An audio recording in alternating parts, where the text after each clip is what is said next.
بسم اللہ الرحمن الرحیم۔ السلام علیکم ورحمۃ اللہ وبرکاتہ۔ عابد رضا چینل کی طرف سے آج میں اپنے دوستوں کو بہت ہی پیاری دعائیں بتاؤں گا، آپ دوستوں نے اس پر ضرور عمل کرنا ہے۔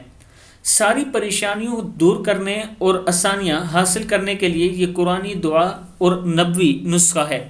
ان اذکار کے پڑھنے کا اہتمام کیجیے۔ اس کی کوئی تعداد مقرر نہیں ہے، آپ جتنا چاہیں پڑھ سکتے ہیں۔ کم از کم صبح و شام 3 بار پڑھ لیجیے، اسے اپنی زندگی کا معمول بنا لیجیے، بہت فائدہ ہوگا انشاءاللہ۔ پڑھنا کیا ہے؟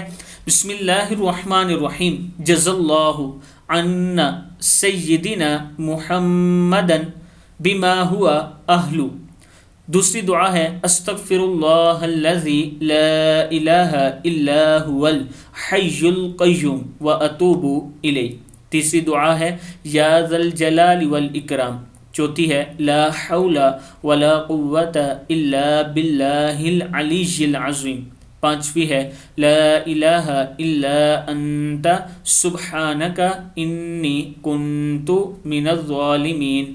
اور چھٹی دعا ہے سبحان اللہ والحمد للہ ولا الہ الا اللہ واللہ اکبر ولا حول ولا قوۃ الا باللہ۔ میں اپنے دوستوں سے گزارش کروں گا کہ یہ دعائیں آپ صبح و شام پڑھا کریں، انشاءاللہ آپ کو اس کا بہت فائدہ ہوگا۔ السلام علیکم ورحمۃ اللہ وبرکاتہ۔